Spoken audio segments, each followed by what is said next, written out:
You're listening to the Options Insider Radio Network. For more quality options programs, visit www.theoptionsinsider.com or search for Options Insider Radio Network in your podcast provider of choice. Listeners can also access all of our programming through our mobile app, available in iTunes and on Google Play.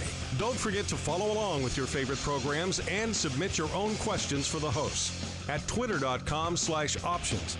Facebook.com/TheOptionsInsider or via questions at TheOptionsInsider.com. Come on up, Audrey. Thank you, Howard. Good morning, everybody. As Howard mentioned, I'm Audrey Jacobs. I'm the founding partner of our crowd. I'm going to start off by telling you two stories, and then I'm going to tell you how you can profit and have fun investing with our crowd. So last night after the cocktail reception, I went home, and Mr. Right now came over, and we were talking about Stocktoberfest, and he was trying to impress me like most men do by telling me his greatest stock tip story. So he owns a yacht, takes people out in San Diego on his yacht, and takes around the bay and to fish and so forth. And he said in spring of 1995, he'd gotten a call to take 3 guys out on the bay, and he was told, don't talk to them, don't ask them their names, just sail the yacht, and that's it. So he goes up to the dock, he picks up 3 geeky guys, takes them out on the bay, and they don't even engage with him, no problem. Captain does his thing, comes back, and at the end, they walk up to him, shake his hand, thank you, Captain, and one of the guys says, I have a tip for you. Here's your tip, not cash. Liquidate all your assets and invest in Microsoft stock. Who do you think 2 of those guys were? Hello? Bill Gates and Paul Allen. What happened in August of 1995? Windows 95 was released. So if he had listened to those 3 geeky guys on his yacht, he could have made 1,000% investing in a publicly traded tech stock. Now, the next story just to relate to that is remember when Facebook debuted at $38 a share, right? You still could make money investing when Facebook IPO'd. But Peter Thiel, founder of PayPal, had invested in Facebook at 1 cent a share when it was privately held. I didn't get in that round, and I'm sure most of you didn't either. Okay, so these are just stories. These 2 stories are telling you that now, today, in tech stocks, you're not going to make those type of returns unless you get in early, prior to the IPO. Now, let me give you a big market indicator that this is true. Who knows who Masayoshi Son is? Anyone know? Thank you, CEO of SoftBank. What did he do yesterday? He announced a $100 billion tech fund. $100 billion to invest in privately held tech companies. All right, now, this is a B with B for billion. This is big. But put this into context, SoftBank, a couple of months ago, just bought a chip company, ARM Holdings, for $32 billion. But this is a very strong market indicator that investing in tech before it IPOs or before it is acquired for $32 billion by a SoftBank is where you need to be. So the next part of my presentation before I get to the deck is only for the real men in this room, okay? So let me give you my definition. Now, I'm not gonna give you my personal definition of a real man because I don't think any of you would qualify. I'm speaking from a investor perspective, okay? So my definition of a real man investor is one, first of all, who's accredited. This is for the guys in the room who have at least a net worth of $1 million or continually earning around $200,000 a year. Those who understand diversification, not just investing diversification in your stocks, but across all asset classes and globally. Those who have a risk tolerance, that aren't afraid to lose money, and they know that they're gonna lose money before they're gonna make big money. And those also that understand patience, and they can wait for that big return. Now, I'm not being sexist when I say this because I know most of the women in the room, a lot of them are my investors. They're smarter than most of you men. They understand diversification, and they are patient. Okay, so now how many real men are, I know the women all are, how many real men are in the room? They're gonna listen to the next part of the presentation. Two, and I know one of them Howard, you promised me real men. Okay, fine. So if you know any real men, please share my story. The women, I'm talking to you. Okay, so the second main story I'm going to tell you is the story of the CEO and founder of our crowd, John Medved. John Medved was born in San Diego, raised in LA, went to UC Berkeley, and about 35 years ago, he moved to Israel. He joined his father in a fiber optics company, and John Medved became one of Israel's most well-known serial entrepreneurs, angel investors, and then he ended up starting Israel Seed, a venture capital firm. And he invested in over 100 Israeli startups, took 12 of them to values of over 100 million. He made a lot of people around the world money investing through his VC in Israel. But he would go out and talk about Israel as an emerging market. He was featured in the book Startup Nation in every chapter. And individual investors kept coming up to him at different speeches and handing them their business card and saying, how do I get in a deal? You know, I can't write a $5-10 million check to a venture fund. How can I get in one of these venture-backed deals if I want to put in 5, 10, 15, 25K in 10 deals, and you tell me which deals are the good ones? There was no way to do this. There was no way for individual retail investors to invest venture-backed deals. But then, after the term of his venture, Israel Seed, closed, he started another startup in Israel called Vringo, took that public on the New York Stock Exchange, and then he was thinking, what do I do next? He had these shoe boxes of business cards of people that wanted to invest directly in venture-backed startups. And so timing is everything. In the summer of 2012, the Jobs Act passed, which of many things, it was one of the most important financial pieces of legislation in 80 years. One of the main factors of the Jobs Act was that it made the private market public, in the fact that it was the first time in 80 years that privately held companies could publicly solicit capital. They could, whether it was advertising in the newspaper or obviously online. So John saw this as an opportunity, and then he thought about one of his many angel investments. He was an angel investor in Lending Club. And wouldn't you want to be an angel investor in Lending Club? Remember opening day, it had like a market cap of $8.5 billion, right? So he was an angel investor in Lending Club, and he saw what Lending Club had done to the banking industry. It had disrupted the banking industry, and in the end, the banks were playing alongside it. John Medved said, I'm going to do what Lending Club did to banking to venture capital, and I'm going to build our crowd. And I'm going to enable individual investors, accredited investors, real men and women, to be able to invest directly in venture-backed deals alongside my money. We go out and find the best companies, heavily curate. We get board seats. We're heavily involved, participate in all the follow-on rounds. We're writing $5, $10, $15, $20 million checks to these companies alongside all the top-tier VCs and corporates.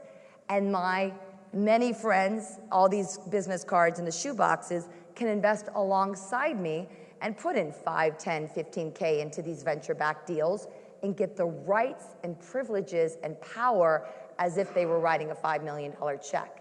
And the best thing is to give individuals power, control, and choice, that they can pick and choose what deals they want to invest in. They can be their own VC. They can build their own portfolio.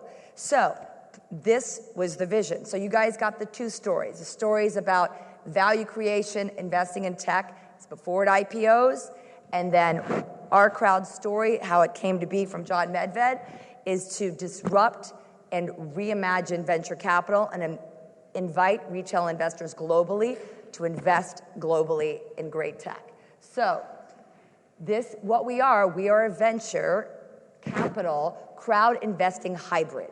So what we do is we look at thousands of companies a year, and we research and select only the best, and we're investing not only in Israel, but other emerging markets, Australia and India and Singapore, in Europe and Latin America, and of course throughout North America as well.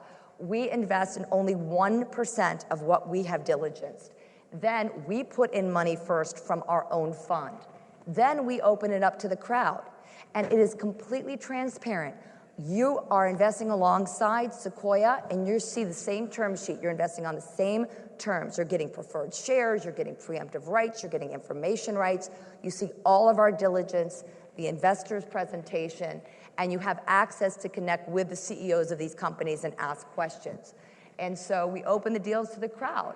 And in 3.5 years, we've done this. We have really pulled this off. Now, if you've read the news about us lately, we just finished raising a $72 million round for our crowd to continue our global expansion. We raised $72 million at a valuation of $260 million. So if you were lucky like me and you invested 3.5 years ago when we were valued at $10 million and now we're valued at $260 million, you'd be very happy. But you can invest directly into the companies we invest in. So we've invested in 3.5 years, 98 deals. We've had more than this. Now I actually have 9 additional follow-on rounds, 58 follow-on rounds. So we keep investing in the companies and inviting the investors to keep investing when the rock stars keep growing and raising in valuation. We've invested with our crowd $300 million, and we have over 14,000 high net worth members of our crowd from 110 countries. And we've had 9 exits. 0 companies have been written off. Okay, I have 3 dogs that need to be put down, but nobody's dead yet. We're going to try to sell the IP and make the investors whole. But right now, if you're looking at your phone, and none of you are, which is really impressive, but I allow you right now to download the Our Crowd app. You can download the Our Crowd app. You're going to click join if you're an accredited investor to be able to access these opportunities. And as you see below on the leading co-investors, I mentioned these are not angel rounds we're doing. We're coming in more Series A, Series B, up to pre-mezzanine round. We just invested in a semiconductor company that had over 50 million in revenues. So we're co-investing alongside all the top-tier VCs, super angels like Eric Schmidt and Peter Thiel, as well as top corporates. And if you look at our portfolio here, we're completely diversified in every sector of technology, also every stage. Again, super early, I wouldn't say seed, but like seed plus up to mezzanine right before the IPO. So web tech, consumer, Internet of Things, a lot of med tech, agriculture technology, fintech, enterprise solutions, transportation tech, and a lot of cybersecurity. So as you can see, we truly are global in our reach. We have offices in over 7 countries, and where the little orange dots are where all of our investors are. We are constantly looking for opportunities to invest in companies around the world in emerging markets where the valuations make sense, where investors can get 10 times their money.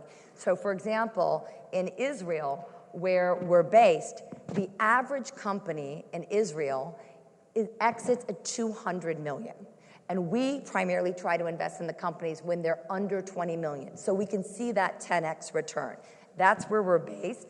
And Israel is number 2 in the world next to the US for the most dense startup ecosystem. And part of the reason for that is 325 multinational corporations have their R&D center in Israel.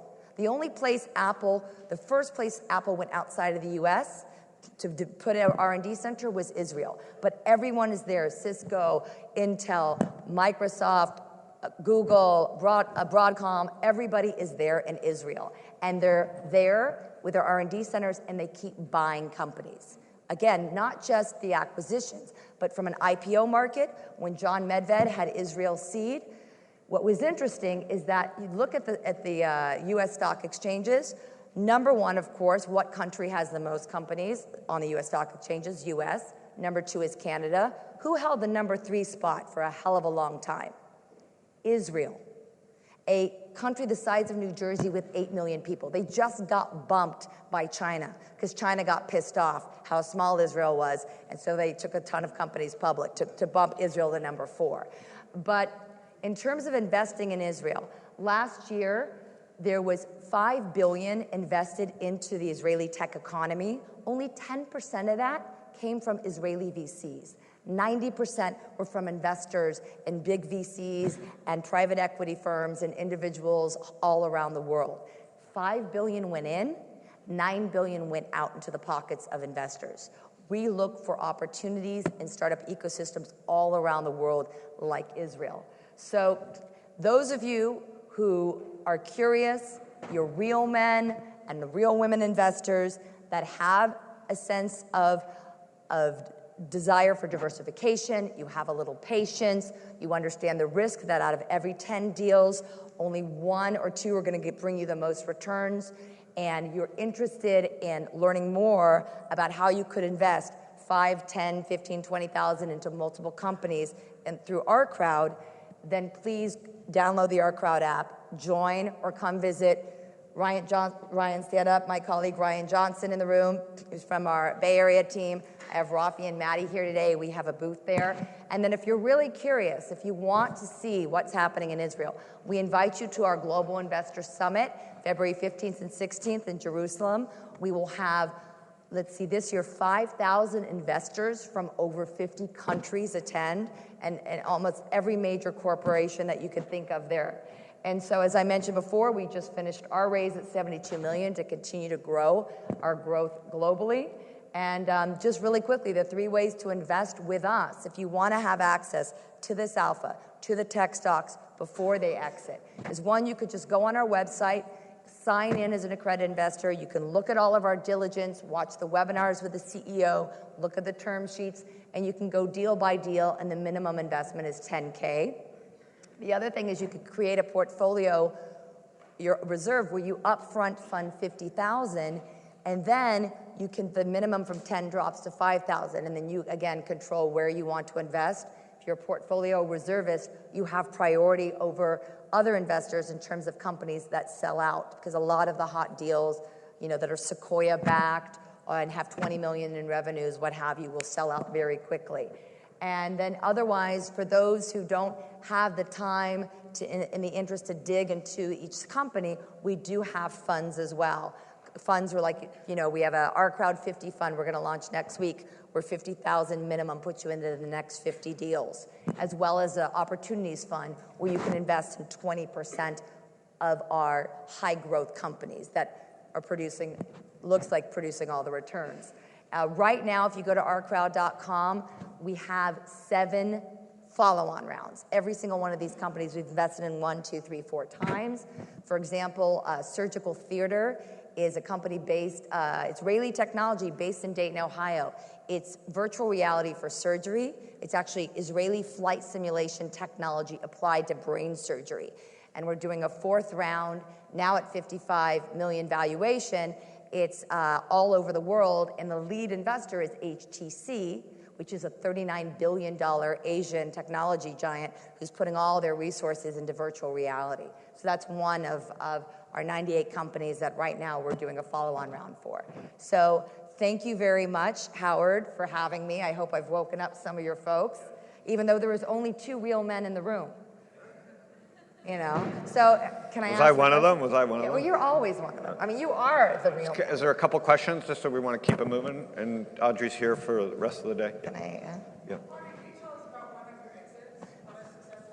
Thank you. Yes, as I mentioned, we had 9 exits. If anybody follows the Morningstar of crowd investing, Crowdability, which Howard is an investor in, Crowdability kind of reports on any kind of online investing opportunities. That's true. Sorry, Crowdability. He couldn't be here today, but that is an interesting site to go educate yourself around all these sites. So if you want to invest in any startup online, that's a great site to get information. So they put an article out a couple of days ago about how do you get a 450% return investing online. And they talked about one of our recent exits, Crosswise. So Crosswise, we invested actually in a seed round because these 2 guys were serial entrepreneurs. This was a company called Crosswise, which did retargeting. It was an ad tech company. Basically, these were 2 guys from the 8200 intelligence unit in the Israeli army. And basically, they took exactly what they did to hunt and track terrorists, and they applied it to advertising, to hunt and track customers. So basically what they did was, if they could tell the terrorist that his phone belonged to his iPad, belonged to his laptop, and could retarget information, right? So they built this company for advertisers to know, all of your devices belong to you. So when you search for a trip to Paris, it shows up on everything. So we invested a valuation of $3 million. when it was just an idea. The next year, the valuation was $10 million when they launched it, and they had a few beta customers. And then Oracle bought it 1 year later for $50 million. So that was a nice recent exit. Other questions? Thank you.